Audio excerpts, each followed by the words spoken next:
Okay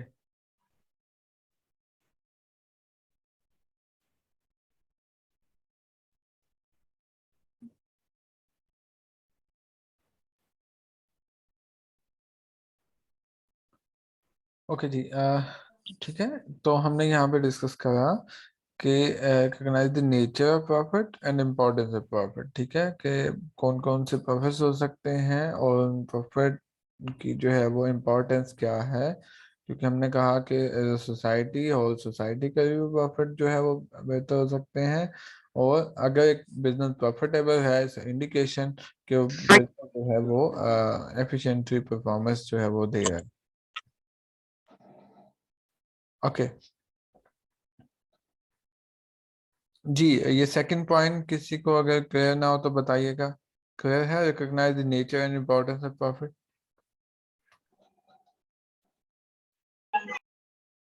yes sir. Okay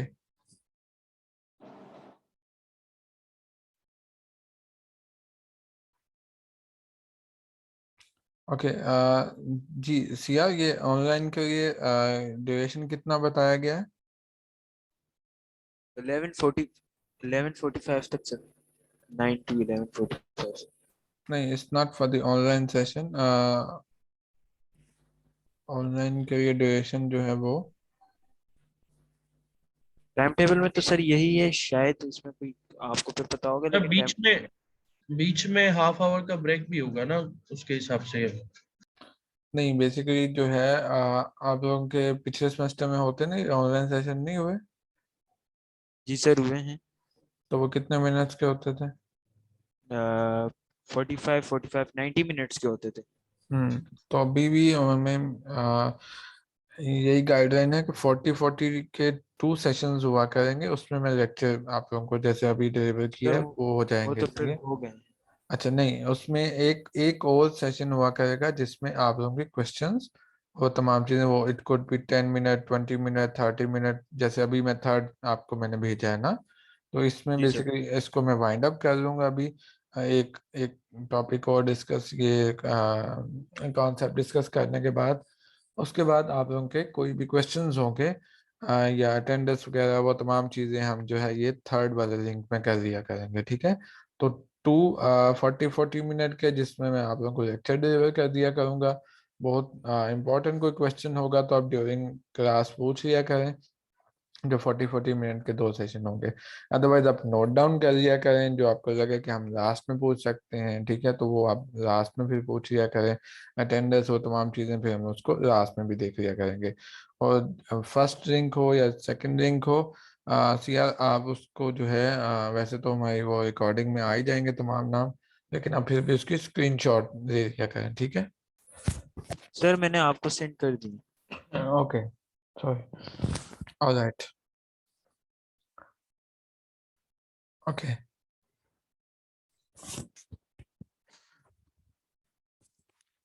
तो basically जो आपका ऑनलाइन का सेशन हुआ करेगा it would be around 9 to 11 के बीच हम कहीं ना कहीं इसको जो है वो कर दिया करेंगे। ठीक है जी? Okay sir. ओके।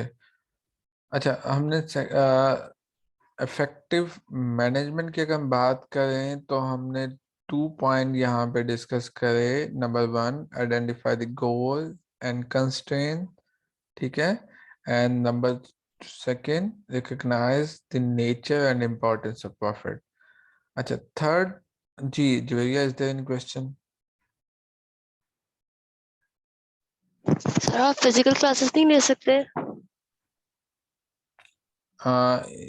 आप यहाँ पे समझ नहीं आ रहा आप लोगों को जो मैं डिस्कस कर रहा हूँ? Is there any difficulty? नहीं नहीं सर, मतलब जैसे बहुत सारी चीजें होती है ना तो वो फिजिकली ज्यादा अच्छी तरीके से समझ में आ जाती हैं, तो नहीं। इसीलिए हम सब। सर कॉन्सेप्ट क्लियर नहीं हो रहे सही तरीके से। वो जो फिजिकल में होता है ना वो क्लासेस अच्छी तरह से वो समझ में एक एक चीज आ जाती है, तो ऑनलाइन में काफी मुश्किल हो रही है। अच्छा इसमें बेसिकली क्या है कि नॉट ऑन आवर चॉइस, ये यूनिवर्सिटी के एंड पे जो है वो सेट की गई हैं चीज़ें। ठीक है? तो वो 3 कोर्सेज आपके ऑनलाइन जाएंगे और 3 आई डोंट नो के सम कैपेसिटी इशू या जो भी इश्यूज हैं उसकी वजह से कुछ इस तरह की स्केड्यूलिंग की गई है। आप इसमें हम ये कर सकते हैं कि आप लोगों को मैं रिकॉर्डिंग दे दिया करूँगा, ठीक है। जैसे हमारे लेक्चर्स एंड होंगे वो रिकॉर्डिंग आप लोगों को मिल जाया करेगी। और दूसरा, ड्यूरिंग लेक्चर आपको कोई भी क्वेश्चन, जैसे अभी जवेरिया ने हैंड रेज करा, आपको कहीं पे भी लगे कि कोई पॉइंट समझ नहीं आ रहा, आप हैंड रेज करें, मैं आप लोगों को जो है वो एक्सप्लेन कर दूंगा वहाँ पे, ठीक है। आप द थिंग इज कि आपको अटेंटिवली जस्ट अटेंड करना है, आप उसको ऑब्वियसली हमें जो है वो ऑनलाइन की तरफ भी रहना है, क्योंकि वी डोंट नो कि what could be the next situation. तो उस केस में हमें जो है इसी तरह जो है कहा गया है कि आप ऑनलाइन वाले कुछ सब्जेक्ट होंगे, कुछ ऑफलाइन वाले होंगे, तो हम इसी सिस्टम को थोड़ा इम्प्रूव वे में लेके चलेंगे कि अगर आप जैसे कोई भी क्वेश्चन है, किसी भी अगर मैं लेक्चर दे रहा हूँ तो उसके दौरान जस्ट आपको जस्ट हैंड रेज करना है, जैसे अभी जवेरिया ने किया, तो मैं वहीं पे स्टॉप करूंगा, आपको एक्सप्लेन करूंगा, आप एक दफा 2 दफा, आप जितनी टाइम भी आप पूछें, ठीक है, जब तक आपको समझ नहीं आएगा हम आगे मूव नहीं करेंगे, ठीक है। अभी भी हमने कोई बहुत ज्यादा चीजें डिस्कस नहीं करी, ठीक है, जस्ट कुछ डेफिनेशन डिस्कस करी हैं 2-3, और उसके बाद जो है इफेक्टिव मैनेजमेंट के 2-3 पॉइंट डिस्कस कर रहे हैं, ठीक है। तो अभी भी मैं मेक श्योर यही कर रहा हूँ कि जो भी हम पढ़ें बेशक कम पढ़ें, लेकिन आप लोगों को समझ आ रहा हो, ठीक है। आई विल ट्राई कि अगर ये हो जाता है मिड टर्म के बाद, या जब भी जैसे भी फिजिकल हो जाता है, तो वो आप लोगों को इंटीमेट कर दिया जाएगा। राइट नाउ सिचुएशन यही है कि हमें इसको ऑनलाइन लेके चलना होगा। ऑनलाइन के रहते हुए हम इसको कैसे इफेक्टिव कर सकते हैं, तो उसमें आप लोगों का कंट्रीब्यूशन भी रिक्वायर्ड होगा। जी जिलाल। जी सर, आप ये बुक की सॉफ्ट कॉपी भेज दे जी दीजिए। जी, मैं सॉफ्ट कॉपी आपको भी जो है वो व्हाट्सअप कर दूंगा, और उसके बाद आज जो है वो आप लोगों का गूगल क्लासरूम भी मैं क्रिएट कर दूंगा, ठीक है। तो हम अगर राइट नाउ हमारे पास यही सिचुएशन है, तो हम इसको कैसे बेहतर वे में लेके चल सकते हैं उसको हम ज्यादा जो है उस पर फोकस करें, ठीक है। कोई भी क्वेश्चन है तो आप जस्ट हैंड रेज करें, आप पूछें, आपको समझ नहीं आता मैं रिपीट करूंगा, ठीक है, यहाँ पे। और प्लस आपका जो है आपके पास रिकॉर्डिंग भी होगी, आपको बहुत ज़्यादा अगर लग रहा है कि कुछ पॉइंट जो है स्किप हो गए, या कोई समझ पर्टिकुलर पॉइंट आपको फिर समझ नहीं आ रहा, तो समा वो आपके पास रिकॉर्ड में आ जाएगा, ठीक है, उसको आप देख सकते हैं। जी right. Okay sir, thank you. Okay.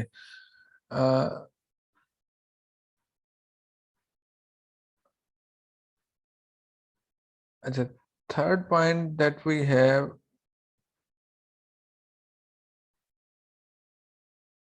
इसको हम डिटेल से डिस्कस करेंगे, 5 फोर्सेस फ्रेमवर्क। इससे पहले हम जो है वो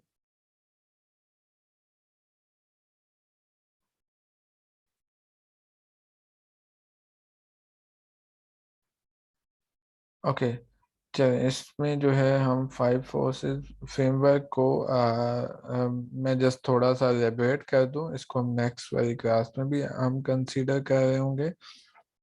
अच्छा, बेसिकली क्या है कि अब यहाँ पे 5 फोर्सेस फ्रेमवर्क जो है बेसिकली इस एन आइडिया कि आप हमने कहा कि हमने टारगेट सेट कर लिया कि आपका बिजनेस जो है वो प्रॉफिटेबल होना चाहिए, यही हमारा गोल था। जी जवेरिया। Yes sir. ठीक है। अच्छा, प्रॉफिटेबल हो बिजनेस, तो एक कॉन्सेप्ट होता है सस्टेनेबल प्रॉफिट। सस्टेनेबल प्रॉफिट का मतलब ये है कि आप सिर्फ एक टाइम पे प्रॉफिट जनरेट ना कर रहे हो, आप उस प्रॉफिट को लॉन्ग टाइम पीरियड के लिए मेंटेन भी कर सकें, कि हर साल या हर पीरियड में आपको उतना प्रॉफिट, हर मंथ में आप उतनी सेल्स कर सकें। तो हम कह रहे हैं कि सस्टेन भी कर सके उस प्रॉफिट को। सस्टेनेबल प्रॉफिट कैसे हो सकता है, तो यहाँ पे हमारे पास एक फ्रेमवर्क है, 5 फोर्सेस फ्रेमवर्क के।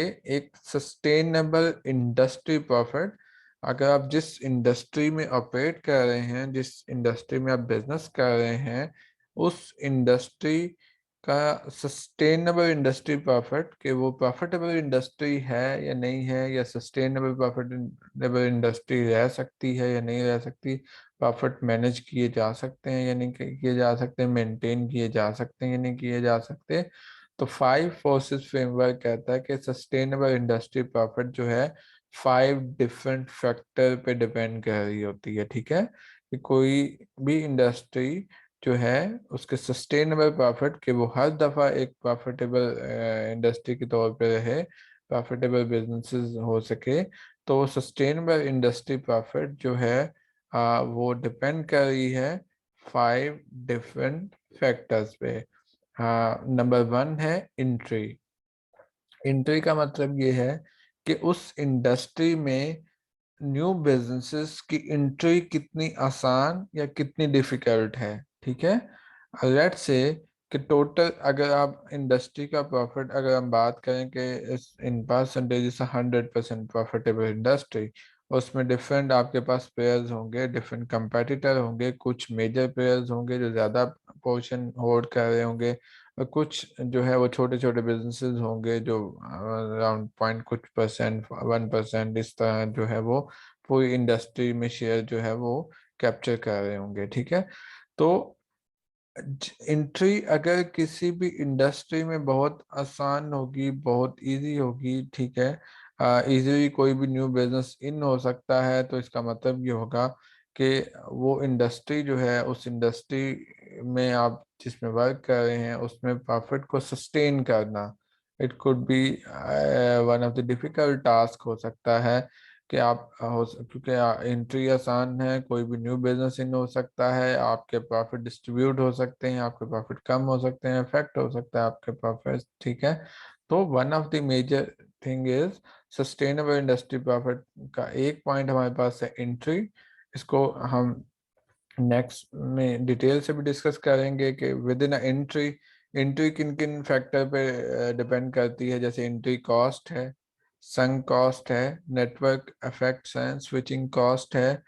चलें, अगर हम एंट्री की ही बात कर रहे हैं कि न्यू बिजनेसेस जो है इंटर हो सकते हैं उस इंडस्ट्री में, तो वो डिपेंड करेगा एंट्री कॉस्ट के बिजनेस जब न्यू बिजनेस इन होते हैं, अगर तो बहुत ज़्यादा कॉस्ट बेयर करना पड़ती है तो ऑब्वियसली बहुत कम बिजनेसेस इन हो रहे होंगे उस न्यू उस इंडस्ट्री में।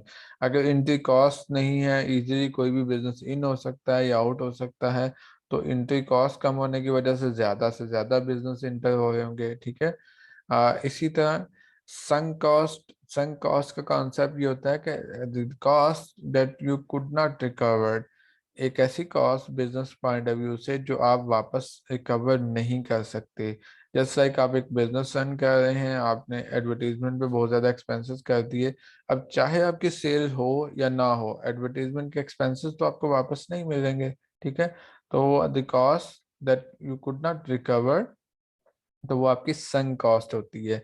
अगर संक कॉस्ट बहुत ज़्यादा हाई है तो उस केस में एंट्री बैरियर हो सकता है, न्यू एंट्री नहीं हो सकती। जब आपने माइक्रो इकोनॉमिक्स पढ़ा होगा ना, उसमें आपने डिफरेंट टाइप्स ऑफ बिजनेस की बात करी होगी, जिसमें आपके पास मोनोपोली बिजनेस होगा, कंपटीशन होगा। ठीक है, मोनोपोलिस्टिक कंपटीशन होगा, ओलिगोपोली होगा, ये तमाम तरह बिजनेस डिस्कस किए हुए हैं ना आपने इकोनॉमिक्स में, माइक्रो में कहीं ना कहीं आपने डिस्कस किए होंगे या यस हमेशा। सर। ठीक है, तो उस केस में एंट्री जो है किसी भी इंडस्ट्री में, अगर एंट्री जो है वो बहुत आसान है, या जैसे हमने कहा कि एंट्री कॉस्ट पे डिपेंड करती है, संक कॉस्ट पे डिपेंड करती है, फिर नेटवर्क इफेक्ट जो है। ठीक है, अगर तो उसमें नेटवर्क जो है वो इजी नेटवर्किंग हो सकती है एक बिजनेस से दूसरे बिजनेस से, इसी तरह different with in a business जो है वो different type of network create हो सकते हैं, तो अगेन एंट्री बहुत आसान होगी। और स्विचिंग कॉस्ट अगर आपकी बहुत कम है, एक business with in a business आप स्विच कर सकते हो दूसरे बिजनेस पे, तो आप इजीली उस इंडस्ट्री में इन हो सकते हो। अगर स्विचिंग कॉस्ट बहुत ज़्यादा है तो आप इंटर हो गए तो आपको पता होगा कि आप दोबारा स्विच नहीं कर सकते, चेंज नहीं कर सकते बिजनेस, तो आप ऑब्वियसली बहुत कम बिजनेसेस उस इंडस्ट्री में इन हो रहे होंगे, तो एंट्री जो है वो इफेक्ट होती है just because of the switching cost as well. ठीक है, और फिर आपकी जो स्पीड ऑफ एडजस्टमेंट है कि आप उस बिजनेस में एडजस्टमेंट जो है एक सर्टेन प्रॉफिट कैसे जो है वो उस लेवल तक पहुंच सकते हो, आप इंटर होने के फौरन बाद ही प्रॉफिटेबल हो जाओगे या पहले आप जो है सरवाइव करोगे, ब्रेक इवन पॉइंट आएगा, नो प्रॉफिट नो लॉस का पॉइंट आएगा, आफ्टर सर्टेन टाइम पीरियड आप प्रॉफिटेबल होगे। ये तमाम चीज़ें स्पीड ऑफ एडजस्टमेंट जो है वो मैटर करेगी। अगर speed of adjustment is very high, आप इन होते ही प्रॉफिटेबल हो सकते हैं, तो न्यू इंटर्न ज़्यादा से ज़्यादा हो रही होगी। ठीक है। Economies of scale, economies of scale का मतलब ये होता है कि जब आप बिजनेस रन करते हैं ना, तो उस केस में आपकी जो कॉस्ट होती है, जब आप बिजनेस रन कर इनिशियली अगर आप कम यूनिट प्रोड्यूस कर रहे हैं ना, तो आपकी एवरेज कॉस्ट जो है वो बहुत ज़्यादा हाई होती है। ठीक है। आप कम यूनिट प्रोड्यूस करेंगे तो उसका मतलब ये होगा, एक तो आपकी डायरेक्ट कॉस्ट आ रही होगी, दूसरा आपकी जो फिक्स कॉस्ट होती है, आपकी यूटिलिटीज के एक्सपेंस, आपके बिल्डिंग का, वो तमाम तरह एक्सपेंसेस भी आप पे इम्पोज किए जाते हैं। तो उस केस में आपकी जो एवरेज कॉस्ट जो है, जब आप कम प्रोडक्शन करते हो तो उसमें एवरेज कॉस्ट आपकी ज़्यादा होती है। ठीक है। लेकिन आप जब ज़्यादा प्रोडक्शन करते हो तो आपकी एवरेज कॉस्ट कम हो जाती है, जस्ट बिकॉज कि आपके जो फिक्स एक्सपेंसेस हैं वो तमाम तर यूनिट जो आपने प्रोड्यूस करे होगे, थोड़ी थोड़ी कॉस्ट उन पे एलोकेट हो जाती है। तो आप जस्ट लाइक अगर आप एक बिल्डिंग ओन करते हैं, ठीक है, just like one of the school, ये जहाँ पे आप अगर वहाँ पे आप सिर्फ एक जो है वो मॉर्निंग शिफ्ट में ही स्टूडेंट जो है वो मतलब एजुकेशन अवेयर करते हैं, तो इसका मतलब यह इवनिंग या आफ्टरनून में आप उसको यूटिलाइज नहीं कर रहे। अगर आप इवनिंग या आफ्टरनून में भी उसको यूटिलाइज करना शुरू कर दें, तो इसका मतलब ये होगा कि आप आपके पास रिसोर्स तो वही है, लेकिन आप उस रिसोर्स को बेटर वे में यूटिलाइज कर रहे हैं, तो आपको उसका बेनिफिट हो सकता है, आपकी कॉस्ट कम हो सकती है। इसी तरह बिजनेस पॉइंट ऑफ व्यू से जब आप इनिशियली कम यूनिट प्रोड्यूस कर रहे हैं तो आपकी नॉर्मल कॉस्ट कम होती है। जैसे ही आप बिजनेस इंक्रीज करते हैं, ज़्यादा प्रोडक्शन हो रही होती है, तो कॉस्ट आपकी कम हो जाती है, एवरेज कॉस्ट कम हो जाती है। That is not in every case. Some of the businesses ऐसे होते हैं जिसमें आप ज़्यादा प्रोडक्शन करने जाते हैं, तो गवर्नमेंट की इंटरवेंशन और तमाम चीज़ों की वजह से हो सकता है कि आपकी कॉस्ट इंक्रीज भी कर जाए। अगर आपकी एवरेज कॉस्ट यूनिट ज़्यादा प्रोड्यूस करने की वजह से कम हो रही है, तो उसको हम कहते हैं कि आपने इकोनॉमीज ऑफ स्केल अचीव कर लिया। तो अगर बिजनेस में आप इकोनॉमीज ऑफ स्केल अचीव कर सकते हैं तो न्यू इंटर्न ज़्यादा से ज़्यादा होगी। अगर इकोनॉमीज ऑफ स्केल अचीव नहीं कर सकते तो न्यू इंटर्न जो है वो इतनी ज़्यादा नहीं होगी। फिर रेपुटेशन और उस बिजनेस की रेप्यूट क्या है वो भी मैटर करेगा। If the business is reputable तो ज़्यादा से ज़्यादा इंटर्न्स हो रही होगी। और इसी तरह गवर्नमेंट स्ट्रेंट, अगर गवर्नमेंट की रिस्ट्रिक्शन बहुत ज़्यादा है, गवर्नमेंट की टैक्सेस उस सेक्टर में बहुत ज़्यादा है, या गवर्नमेंट की इंटरवेंशन, गवर्नमेंट की पॉलिसीज, ये बिजनेस इस तरह से करना है, इतने टैक्सेस चार्ज होंगे, प्रॉफिट जो है वो आप री इन्वेस्ट करेंगे बिजनेस में, बहुत ज़्यादा आप कंडीशंस हैं अगर गवर्नमेंट की, तो एंट्री जो है वो इफेक्ट होगी न्यू बिजनेस उस इंडस्ट्री में कम इंटर हो रहे होते हैं। अगर इंडस्ट्री में गवर्नमेंट की स्ट्रेन नहीं है, गवर्नमेंट की कंडीशन बहुत ज़्यादा नहीं है, तो ज़्यादा से ज़्यादा एंट्री हुई होगी। तो number 1 point sustainable industry profit का, कि वो इंडस्ट्री जो है वो प्रॉफिटेबल रहेगी या नहीं रहेगी बिजनेस पॉइंट ऑफ व्यू से। तो उसमें नंबर 1 पॉइंट क्या है, एंट्री, कि कितना इजीली न्यू बिजनेस जो है वो इन हो सकते हैं उस पर्टिकुलर इंडस्ट्री में, जो है वो इस चीज़ को इफेक्ट करेगी। और एंट्री जो है वो किन फैक्टर की वजह से इफेक्ट हो सकती है, कम ज़्यादा हो सकती है, entry cost, sunk cost, network effect, switching cost, speed of adjustment, economies of scale, reputation, government constraints. ठीक है जी, ये वाला पॉइंट बताइएगा। एंट्री का समझ आया कि कैसे न्यू बिजनेसेस की एंट्री जो है वो उस इंडस्ट्री के प्रॉफिट को, सस्टेनेबल प्रॉफिट को अफेक्ट कर सकती है। ऑब्वियसली जब बहुत ज़्यादा न्यू बिजनेसेस इन हो रहे होंगे तो एग्जिस्टिंग बिजनेसेस के लिए वो प्रॉफिट का लेवल मेंटेन करना डिफिकल्ट हो जाएगा। ठीक है। अगर उसमें कोई और बिजनेसेस इन नहीं हो रहे तो ऑब्वियसली आप इजीली मैनेज कर सकते हो, आप मेंटेन कर सकते हो अपने प्रॉफिट को। जो एग्जिस्टिंग बिजनेस है वो उतना ही प्रॉफिट हर दफा जनरेट कर सकते हैं, ठीक है जी। Is that clear? Yes sir.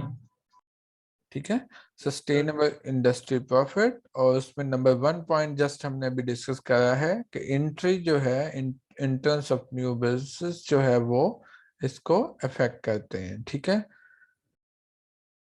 Okay good. अच्छा, second point we have is power of input supply, ठीक है। अब वो बिजनेस जो आप कर रहे हो वो क्योंकि डिपेंड करेगा कि वो इंडस्ट्री प्रॉफिटेबल है या नहीं है। जैसे ही न्यू बिजनेस इन होंगे प्रॉफिट जो है वो आपके अफेक्ट हो सकते हैं, ठीक है, one of the point. Second है power of the input supply. आप जो बिजनेस कर रहे हो ऑब्वियसली उसके लिए आपको रॉ मटेरियल चाहिए, आपको सप्लायर से कांटेक्ट करना होता है। उसमें अगर आपका सप्लायर जो है वो ज्यादा पावर में है, ठीक है, मतलब कि वो रिसोर्सेज बहुत लिमिटेड हैं जो इनपुट आप यूज कर रहे हो, जो प्रोडक्शन आप करते हो। अगर सप्लाई जो है बहुत लिमिटेड है, एक या दो गवर्नमेंट सिर्फ सप्लाई कर रही है या कुछ मेजर सप्लायर हैं उन्हीं से आप मटेरियल ले सकते हैं, उसके अलावा आपके पास कोई ऑप्शन नहीं है। तो उस केस में क्या होगा कि आपको पता है कि सप्लायर की पावर ज्यादा है। सप्लायर की पावर जब ज्यादा होगी तो जो भी बिजनेस इस इंडस्ट्री में ऑपरेट कर रहे होंगे वो डिपेंड कर रहे होंगे सप्लायर पे। अगर सप्लायर कॉस्ट बहुत ज्यादा इंक्रीज कर देता है तो आपके प्रॉफिट अफेक्ट हो सकते हैं, ठीक है। तो power of the input supply इसको हम नेक्स्ट क्लास में डिटेल से भी डिस्कस कर लेंगे। राइट नाउ जस्ट एक कॉन्सेप्ट के पावर ऑफ इनपुट सप्लाई, जिससे आप इनपुट ले रहे हैं, रॉ मटेरियल ले रहे हैं, अगर उसकी पावर हाई है तो वो आपकी इंडस्ट्री प्रॉफिट को या आप जो बिजनेस कर रहे हैं उस पर्टिकुलर इंडस्ट्री में उसको अफेक्ट कर सकती है। हो सकता है कि एक टाइम में आपने प्रॉफिट जनरेट कर लिया, नेक्स्ट टाइम में आप उतना प्रॉफिट जनरेट ना कर सकें just because of the power of the input supply, जो सप्लाई की जो बहुत ज्यादा अगर इनपुट पावर है, ठीक है। अच्छा, another point is power of the buyer. अगर बायर जो है परचेजर जो है वो बहुत ज्यादा स्ट्रांग है तो उस केस में भी आपकी इंडस्ट्री के जो प्रॉफिट है वो अफेक्ट हो सकते हैं, ठीक है।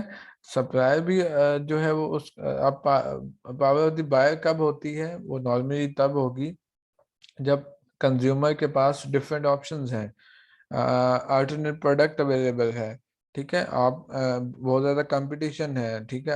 अगर आपको पता है कि बायर के पास ऑप्शन है, वो आपसे परचेज नहीं करेगा तो किसी और से परचेज करेगा। तो there are different substitute available, different options हैं बायर के पास, ठीक है। और इसी तरह कस्टमर की जो स्विचिंग कॉस्ट है, एक कस्टमर अगर आपसे बाय नहीं करता कहीं और बाय करता है तो उसको बहुत ज़्यादा डिफरेंस वहाँ पे फील नहीं होगा। तो उस केस में पावर ऑफ द बायर बहुत ज़्यादा हाई होगी, वो बहुत ज़्यादा पे नहीं कर रहा होगा आपकी प्रोडक्ट के लिए। तो सस्टेनेबल इंडस्ट्री प्रॉफिट एंट्री भी इफेक्ट करती है, पावर ऑफ इनपुट सप्लाई भी इफेक्ट करता है, पावर ऑफ द बायर भी उसको इफेक्ट कर रहे होते हैं, ठीक है। फिर उसके साथ साथ fourth point we have industry rivalry. Industry का जो कंपटीशन है, ठीक है, within industry there are different type of, अब सप्लायर का सप्लायर के साथ हो सकता है, डिफरेंट कंज्यूमर का विद इन कंज्यूमर जो है वो कंपटीशन हो सकता है। तो इंडस्ट्री राइवलरी को हम खैर डिटेल से डिस्कस करेंगे कि इसको सस्टेनेबल प्रॉफिट जो है प्रॉफिट को मैनेज करना या आप एक सर्टेन लेवल तक मेंटेन करने के लिए इंडस्ट्री की जो लाइब्रेरी है वो कैसे इम्पैक्ट कर सकती है। और इसी तरह हमारे पास सब्स्टिट्यूट एंड कॉम्प्लीमेंट। अगर उस इंडस्ट्री में डिफरेंट सब्स्टिट्यूट अवेलेबल हैं उस प्रोडक्ट के, ठीक है, और डिफरेंट कॉम्प्लीमेंट प्रोडक्ट अवेलेबल हैं तो वो सस्टेनेबल इंडस्ट्री प्रॉफिट को इफेक्ट करेंगे, ठीक है। तो इसको लास्ट जो 2 पॉइंट है इंडस्ट्री रेवेन्यू और सब्स्टिट्यूट एंड कॉम्प्लीमेंट, इसको मैं अभी डिटेल से डिस्कस नहीं कर रहा, although कि हमने इसके पॉइंट भी अब डिटेल से डिस्कस नहीं करे, जस्ट हमने एंट्री वाला पॉइंट जो है वो 5 फोर्सेस में से एंट्री वाला पॉइंट डिस्कस करा है, ठीक है। एक हम बेसिकली हम क्या कर रहे थे, सेकंड पॉइंट जो हमने डिस्कस करा था यहाँ पे प्रॉफिट को, हमने सबसे पहले यहाँ पे इकोनॉमिक प्रॉफिट और accounting profit, recognise the nature profit discuss करा, फिर हमने इम्पोर्टेंस ऑफ प्रॉफिट डिस्कस करा, ठीक है।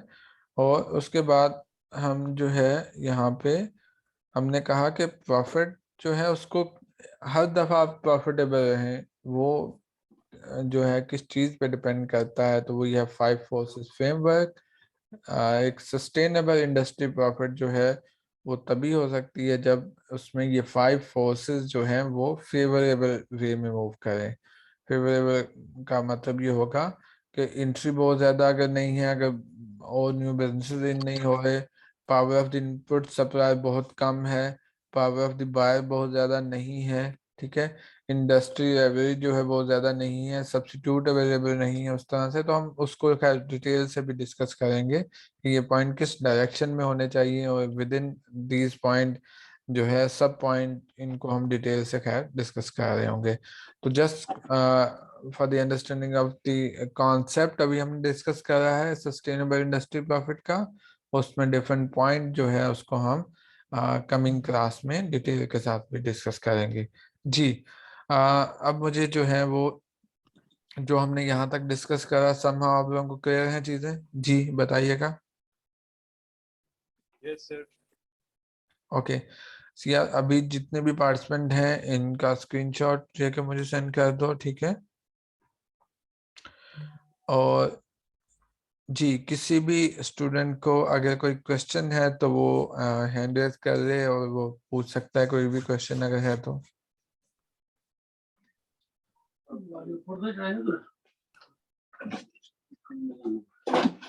जी is there any question?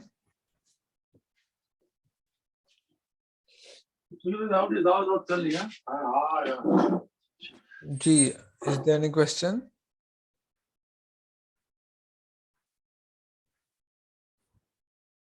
Okay coming जो हमारी क्लास होगी उसमें जो भी मैंने अब तक यहाँ तक हमने डिस्कस करा है इसको आप जरूर एक दफा देख लीजिएगा। पहले 10-15 मिनट ऑब्वियसली मैं आप लोगों से डिफरेंट क्वेश्चंस पूछूंगा, और जो आप लोगों का रिकॉर्ड मेंटेन होगा इस दफा, बेसिकली आपके जो सेशनल मार्क्स होंगे वो इसी पार्टिसिपेशन की बेस पे और जस्ट लाइक क्विज़ेस की बेस पे होंगे। तो आप लोग जो है जो भी मैं यहाँ पे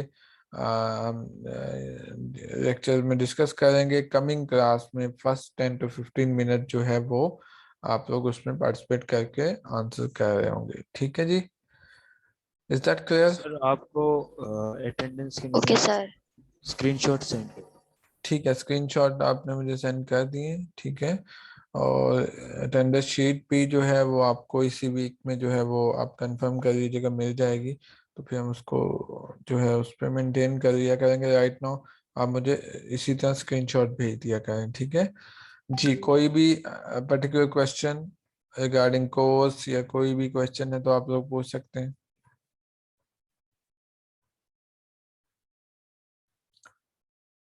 sir course outline this expected cost और अपॉर्चुनिटी कॉस्ट दोनों सेम ही है।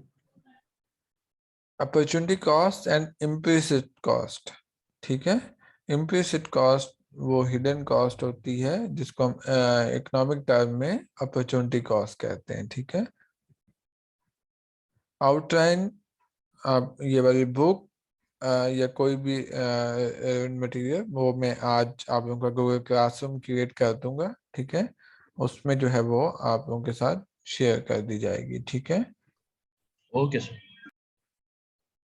ओके आप लोगों में से ज्यादातर स्टूडेंट ने तो मेरे साथ आई थिंक एक कोर्स किया हुआ है मैक्रो का। I think that time yes sir. There was 2 different group. तो एक ग्रुप जी सर, जो सेक्शन ए से हैं उन्होंने आपसे ही मतलब आपने ही कोर्स उनको पढ़ाया, लेकिन जो सेक्शन सी से आए हैं हमें सर आसिफ जेड वारसी ने पढ़ाया। जी जी जी जी जी सही है सही है, ठीक है। तो जी कोई भी क्वेश्चन है तो आप बता दें, अदरवाइज फिर हम इसको जो है वो वाइंड अप करेंगे।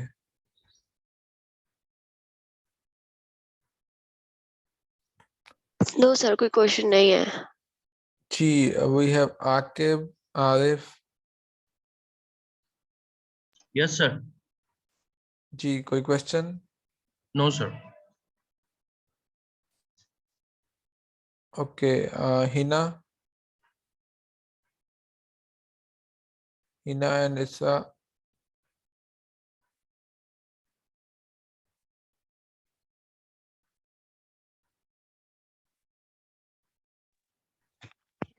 सर ये रिकॉर्डिंग सेंड कर दीजिएगा। जी जी, मैं रिकॉर्डिंग सेट कर। जुहेब, सफियान। जी सर।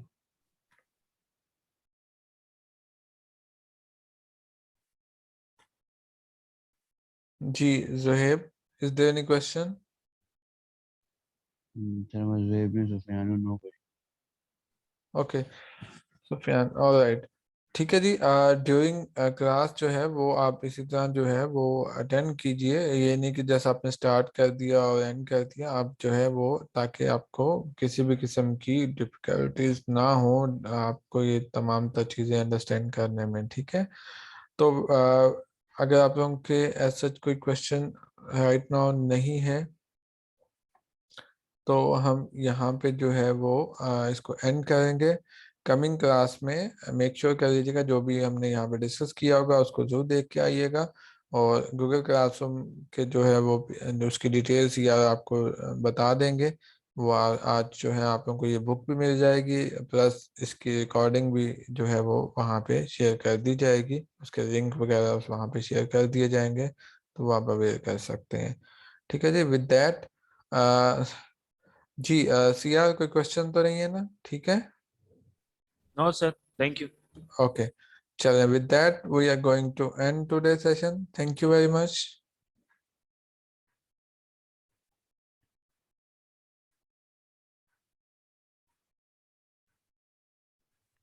ओके सर, अल्लाह हाफिज।